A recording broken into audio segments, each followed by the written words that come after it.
Well, let's look. Exodus 12, verse 8. And it says, they shall eat the flesh.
So if confusion comes, you're like, what is it? What is it?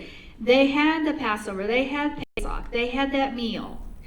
And everything was baked, the roasted lamb, the bitter herbs, everything was set in place. And now what we have is a whole separate thing. They're being ushered out of Egypt with the bread, the unleavened bread. Okay, now, where my focus is, I want to talk about leaven for a minute, but I want to talk a little bit about the kneading troughs and them being clothed. Not going to give you the full shebang tonight because I know everybody is tired from last night, including me. And so we're just going to do a little portion of my message tonight. So, first off, yeast. Now, if you look at all over Facebook and you listen to this rabbi and this person, everybody wants you pretty much to get rid of everything out of your house. But is that what Scripture says? Scripture's talking about yeast. It says, does it say, get rid of anything made with yeast, with these other chemical agents, this and that and the other? Does it say that? No. It says yeast. Okay, so what does that mean? What does that mean? Well, I want to tell you it means 18 minutes. What are you talking about? Well, let's back up a little bit. Some are going to say you can't have beans because beans swell up when you put water on them. So beans are not, you got to get rid of the beans in your cabinet. Get rid of them. Yes, Pastor John, I heard that you said you swell up. All right. Some even will say that you can't have popcorn because popcorn puffs up. So you better get rid of your popcorn. Popcorn leaven. Popcorn yeast. Some will even say that, you need to get rid of pasta because pasta becomes fuller. Are we starting to build a lot of fences for something that's not there in the Word? As far as my Word says, it's specifically speaking of yeast. Not all the rest of the stuff. Yeast and yeast alone. Okay? Because what is baking soda? It's an it's a leavening agent, but what happens with the baking soda is a chemical reaction. It has nothing to do with yeast. It's chemistry. It's chemistry. That's all it is. And then you see that chemical reaction, but I want to tell you something. The difference between leavened bread and unleavened bread is 18 minutes. Because yeast is a bacteria in the air that if you have dough that's exposed to the air for 18 minutes, it will begin to rise because of yeast, because yeast is in the air. Now, we've talked about yeast being false doctrine, and it is. We got to get rid of the false doctrine, but it also has the aspect of sin and things that don't need to be in our lives. So how can that possibly relate? Well, in the air around us, do we have things that can cause you, if you're not covered, to go the wrong direction by your own choice, of course? Do we have influences? Even the atmosphere. Oh my. You walk into certain places, certain stores, certain houses, certain areas, just around a certain person and you feel that thing in the air. Yes. Because we know it's not against flesh and blood that we fight, but against powers and principalities in high places, right? We know, and rulers in high places. We understand that. So yeast is in the air. Yeah, we can get the package of yeast, that living thing, and we can insert it in there, but your bread's going to rise even if you don't have that, because there's yeast in the air. And we're to guard against yeast. We're to get rid of the yeast. We're to get rid of the influences that would cause us to be covered with something different, that would cause us to believe falsely, do false things. Get rid of all the false doctrine in our lives, but also we do need to search our own lives out with about sin, and we know that and we understand that. I get that. I find it interesting too that 18 minutes, think about what makes up 18 minutes of the air. 666. I'm not going there tonight, but that's just something that we could touch on later, I think. I think it would take a little bit of time, though, to develop that. But I want you to understand there is a distinction between all the fences that people have built around unleavened bread and what yeast is, what we're truly to get rid of in our lives and in our homes, in our spiritual life. That's what we need to get rid of. When he says get the leaven out, he's talking about a living thing that needs dealt with. Because guess what? Yeast is a living thing. Baking soda is not. It's not. But that yeast is a living organism. You get water's too hot, you'll kill it. I know, I've done it. Back years ago. So anyway, yeast is a living thing. And so I want you to put that on a shelf. Because now we're going to go forward just a little bit. And I want you to remember the Egyptian mythology is really, that surrounds what's happening during this Exodus, plays an important role in this. Because we go back to the gods that were being basically destroyed through what the plagues that were sent forth, okay? And one of the gods in specifics is Khnum. And it's Khnum if you want to know. And this god supposedly was known as the god of the Nile River, but more importantly even, this god was known as the creator of babies. And it was said that he would form these babies on a potter's wheel and out of clay, and then he would place these babies in the mother's womb. And so some of his other names were called the divine potter, or the divine lord of things that he created himself. Later on, it's even said that he shaped the other gods. But I want you to think about potter's wheel, and babies in our own lives. Now, when I think of the creator of babies, I all of a sudden think of the Egyptian midwives, the midwives that tended to the Hebrew people who were asked to go ahead and kill the boys, the Hebrew boys. And they basically said, hey, they were doing the right thing, and they lied for life. But they said, hey, the Israelites are too lively. Those babies are born before we even get there. But guess what that very sentence and that statement says? The babies are born before the procedure and are into the Israelite mom's hands. That means that this god, Khnum, didn't form the baby on the potter's wheel. Then another god did. So if you never thought about it like this, that's another reason that it was such an affront to the Egyptian people and Pharaoh and his whole religious system that he had there, because the Israelites weren't using their god Khnum, which we all know that's not real. It's a demon, absolutely. But you have this idea. I want you to get this idea of being formed on a potter's wheel. How many of you think, we always talk about Yah as the potter and we're the clay, but do you think Hasatan is also a potter? Yeah. Do you think he molds and shapes lives? Yeah, he does. Absolutely, because he's always the counterfeit. So I want you to remember these moms, remember that these babies are about this birthing stool, that the potter's wheel, what is shaping what is shaping the life that's being brought in the world. Because there is an influence from before the baby is even born of good and evil. There is. And from just listening to different people, babies can be born with such a spirit that's carrying in from their mothers and fathers in generations past. They've been on a different wheel. I mean, okay, did God make? Yes, God made their life. God created them. Yehovah, our Elohim, Yahweh. But there's influences that get in the way. Now, when you look, I don't want to say that. No, I'm just going to briefly, I'm not going to go into the Hebrew right now on that. Yeah, I'm not going to do it. 6:41. Okay. So I want you to remember that. And there's Hebrew involved there. And ultimately, we talk about the potter and the potter's wheel and this God Kanum.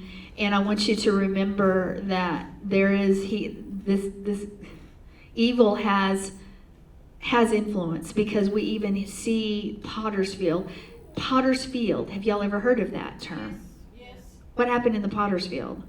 That's where they bury the people that don't have any money. Well, the Potter's Field, also known as the Field of Blood, that is the field that was purchased when Judas returned the money. Yeah. So, and it's very interesting because it has the same value as Megiddo, Har Megiddo, which is in numerical value. So another thing, we're not going to go into depth here, but we have this continual theme of potter, something being formed, something being made, something being shaped into something being shaped. Okay, so with that being said, I'm going to ask you this question one more time. What's on the inside? What is on the inside? Let's go to Exodus 12, verses 33 through 35. 33 and 35. Exodus 12, 33 through 35. It says, "And the Egyptians urged the people that they might send them out of the land in haste. For they said, 'We shall all be dead.' So the people took their dough before it was leavened, having their kneading bowls bound up in cloths on their shoulders. Now the children of Israel had done according to the word of Moses, and they had asked from the Egyptians articles of silver, articles of gold, and clothing." Okay, so here is what I want to focus in on. There's a whole bunch of other stuff we could talk about that get us this place, but I'm going to focus on this one concept: the clothes. Okay, what clothes? Well, it just said that basically the dough was in the kneading bowls that were being carried on their shoulders, and that dough was completely covered with cloth. Wow. Okay. Pastor John, would you go get Jackie? I want your help too. Jackie, I want you to grab a tambourine and then grab grab that shofar. Pastor John, I need you to go grab 2 of the red cloths. Or 1 is probably fine. We could do that. Okay. Okay, Pastor John, would you place that cloth on this? Does this piece of red cloth have any shape of it by itself? No. What gives it its shape? What's inside it? So, okay, now go ahead and get one and I want you to place it over the tambourine. As fast as you can. Okay. Sorry, I didn't plan on doing this. I'm just making it up as I go. No, put it the other direction. Okay, let Jackie hold it. Oh, yeah, let Jackie hold it. And you put down that. I grabbed this shofar, so we're good. Take Rick's shofar from her so she can. Okay. Now, hold it flat. Hold it flat. John, come over and stand beside her. She can't stand right here for the camera. Okay. Get the shofar with the cloth. I thought you were done with it. No. All right. Okay. Just tell me what you really think. B plus. Okay, I want you to hold it straight up and down. I have a question. Why don't these look the same? Because they're not. What did you say? They have different inside. So what gives this cloth its shape? What's inside? Okay, thank you for that demonstration. You are welcome. Okay, now, if that's the case, could this body take the shape of what's inside of it? Are we the dough that should be covered with cloth? So, why would they cover it with cloth? Think about this. What did we just talk about? The yeast was in the air. Okay? So the yeast is in the air, and when it's exposed to the air, what happens in 18 minutes? It's going to start rising. It's going to turn from unleavened bread to leavened bread. Okay, so what is going to protect that dough? If you completely wrap it so the air is not being exposed to that air, then you're not going to see the leaven. Now let's take that to us. Yes. Is there something we should be clothed in so that we're not exposed to the yeast of the air? If we are the dough, I mean, there are many things that we are. We are the clay on the potter's wheel, all of that, and that plays a part in this. But if we are the dough, do we need to have a covering so that we're not exposed to the air so that sin just encamps around us and gets on the inside? Yah's word in his Ruach HaKodesh. What about the blood of Messiah? His Torah, his life. Life is in the blood. So, I want you to think about, I don't know if you've ever focused in on this before, but that dough being carried on the shoulder was wrapped in a cloth to keep it from exposure. We are to be wrapped to keep us from exposure, because guess what? Our own body is going to take on the shape of whomever or whatever is on the inside of us. That's good. Whomever or whatever. See, the dough was covered to keep it from rising. That's the last thing they wanted. The dough was covered. That spiritual message is while you're in Egypt, and what is Egypt also, what's a symbol of? It's of the world, right? So while we're in Egypt, we cannot become conformed to the spirit of Egypt. We've got to be conformed to the Ruach HaKodesh, Yahweh. But instead, what do we see all around us? We get formed by the other gods of this world, the other ideas, the other ideals, the idols. We become like everybody else. We become like, okay, let's say we've had a bad day at work. You've been attacked. Some injustice has occurred, and you come home. Blah, blah, blah, blah, blah, blah, blah. Guess what just happened? Anointing leaves. Instead of you changing the atmosphere around you, you let that leaven come in you, and it changed you. And I've been there. I guess I'm the only one. Raise your hand if you've been there, right? We have really got to watch it, because what's around us changes us, but we should be the changer. That's right. They need to be receiving from us. What are we covered with? What have we allowed to get on the inside of us? What has permeated and gotten into our innermost being? Maybe we've gotten so used to it, we don't even know it's there. And we've taken on the shape of the world, because what's happening is the people are leaving Egypt. As the Hebrew people are leaving Egypt, they're a new creation. They just got passed over. The blood was put on the doorposts. They have a brand new life that's coming, a brand new life. They have new bodies, really. That dough represents a brand new body, that they're not going to allow leaven inside that body, just as we should not allow false doctrine and sin and every worldly influence in our bodies, because bottom line, it's sin, and it's going to cause us to take a shape that is not replicated, that is not the body of Messiah. So as long as we're walking around in the flesh, in the nefesh, we're going to have a weird shape. Yep. Not pretty. Yeah.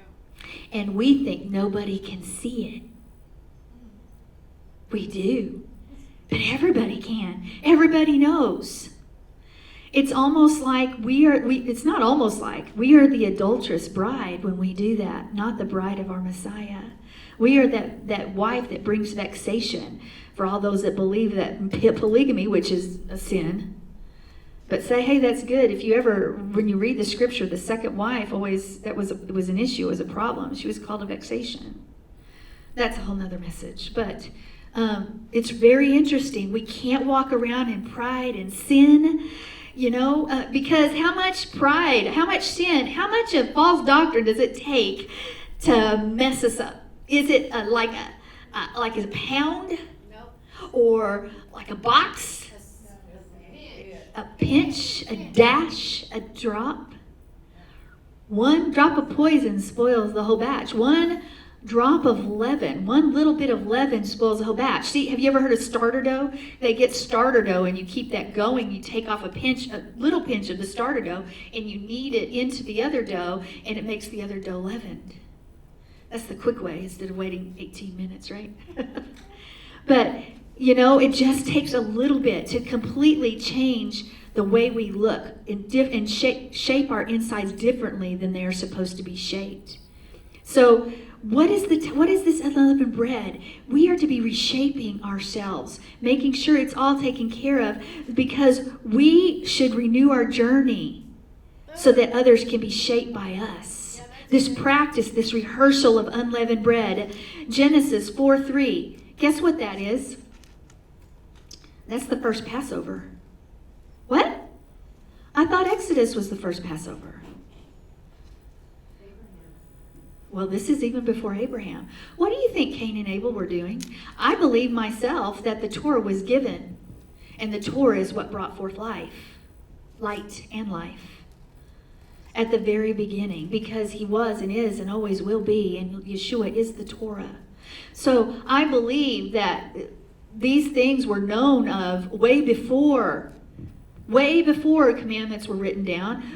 This has always been, the Torah has always been. Genesis 4:3 says, so it came about in the course of time that Cain brought an offering to the Lord of the fruit of the ground. Abel, on his part, also brought of the firstlings of his flock and out of the fat portions. And the Lord had regard for Abel and for his offering, but for Cain and for his offering he had no regard. So Cain became very angry, and his countenance fell. Why were they bringing these fruits of their labor? It was Passover. Pesach. We could do a lot more study on that, but guys, the word has always been. It didn't just all of a sudden get created. And when you break it down in the Hebrew, you see it even more closely. When you break it down, you see that even its numbers means ends of time. It's referring to every Hebrew word is prophetic in nature as well. So you see this thing being continued. And we know that a lamb was offered up. A lamb was offered up. See, that lamb was taking off on the debt that they had incurred. Even back then. Think about that. So why unleavened bread? How is it demonstrated in Genesis 4? Well, Cain is told that sin or leaven is lying at the door. Do you remember that? I did not write down the scripture for that. But Yahweh, when he confronted him, he's basically said sin is at the door. Well, what are we supposed to do during unleavened bread? We're supposed to take the leaven, the yeast, outside of our doors, out of our homes. Isn't it interesting? So we have a door. Something is outside the door trying to get in. Something shouldn't be there. And that's what we're seeing with Cain. Something shouldn't happen. He was allowing sin to just come in. So in verse 6 of Genesis 4, Yah says to Cain, why are you angry and why has your countenance fallen? See, his countenance had fallen because he was carrying the dough in a different garment. In fact, it's really interesting. When you look at the Hebrew, it's panim, nephal, panim. And we know that panim is your face, right? Y'all remember that from other things. Panim is your face. But nephal, guess what? That is the root of another word that you may be familiar with. Nephilim. So those are going to be related. So why has your countenance fallen? Why is your face taking on an unnatural shape? And this Nephilim, remember, is no longer human. Now think about this. I've told you before on previous messages that to be human, if you go by the definition of Demut and Zalim, that in order to actually be considered human according to Torah is you have to follow the Torah. Otherwise, we're just beasts. And that's what we see in the world, a whole bunch of beasts, and they act more and more like it every day. That's true. And so, all of a sudden, Cain, by this Panim Nephal Panim, is taking on the countenance of something else. I would say he's rejected the Torah. He is acting by his flesh, by his heel, because the heel represents that flesh nature of us instead of his head, which is represented in the spirit. And he is acting like he is no longer human, because what is a Nephilim? Fallen angel.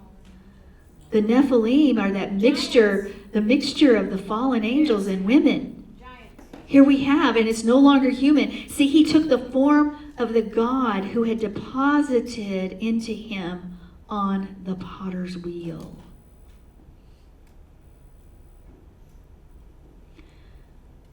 It just takes a little, and we get lifted from one potter's wheel to the next.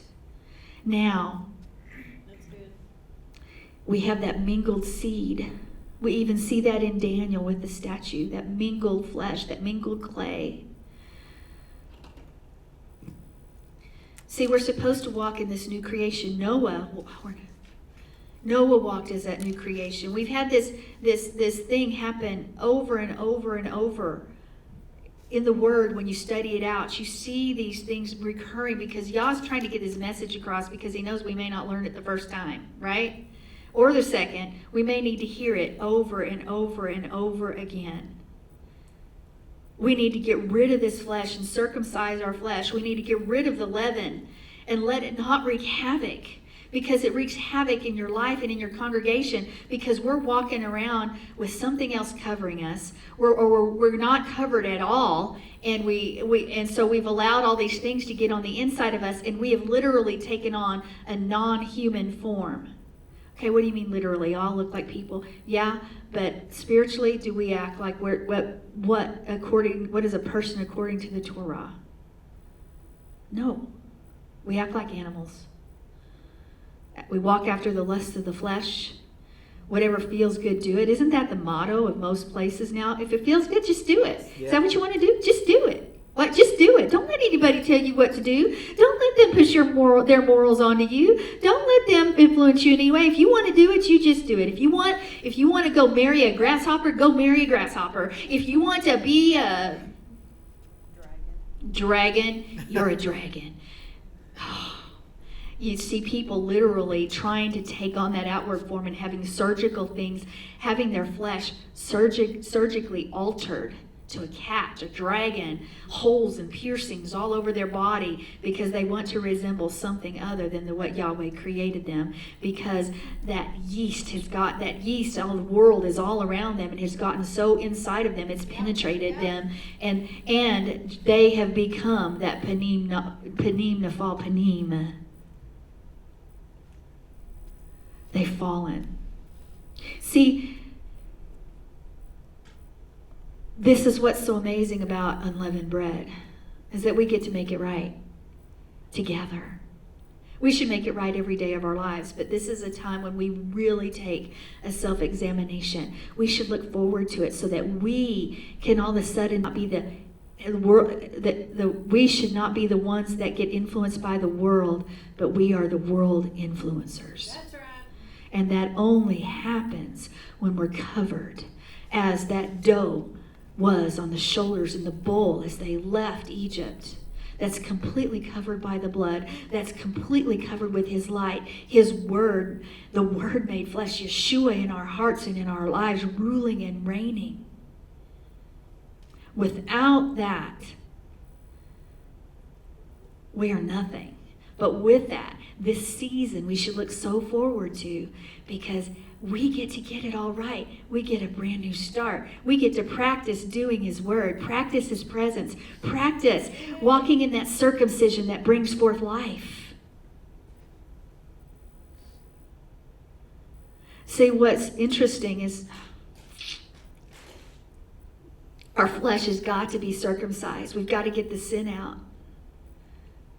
Do you think that the giants that were in the land that Joshua and Caleb and the men went to seek out, do you think they hadn't heard of Yahweh or Yehovah before? They had. Remember, Abraham once lived there. And beyond that, they'd heard and seen. They'd experienced. But what was different and set them apart was their circumcision, their life, because there was something different on the inside of them. And the giants feared that. Why do you think it says when they entered into Jericho, every door was closed? They knew they were out there. But they had heard of the God of Israel, and the people of Yah walked in his power and his glory because they had covered themselves as that dough, because they had circumcised their flesh, because they were walking around in his Torah. See, there's no giant in the land that's going to stand when you're walking as you're supposed to walk. When we remember who we are, when we are operating as giant killers instead of grasshoppers. But you can't be a giant killer. You can't be a giant mover if you're walking around with your flesh absorbed and being exposed to the world and letting everything come in. We've got to be the covered dough. That's why congregations get destroyed. We have got to walk around as Yah wants us to walk around and be covered. Have our flesh removed, walking around as part of him. Removing that influence of the world, removing that leaven, and walking around with being circumcised in his house. And so my question is, do you have the unleavened dough as your garment? What is shaping you this day? I want you to think about it this week. What is shaping me? What do I look like? What do others see me as? Not that you matter. The opinion you want most is Yah's. But what's influencing you and what's shaping you? Because that's what happens. We are changed from the inside out. It's what we allow in us that makes us who we are. And that's my encouragement to you today. I just wanted to stick on the clothing because of time. And I hope you got just a little bit out of that. Maybe something you could hold on to and something you can reach for. Maybe something you didn't know before. Maybe you did. But it's a good refresher to know and understand what's on the inside will affect you on the outside and affect everything about you. So let's get covered with Yeshua, with his Torah, and with his life. Thank you.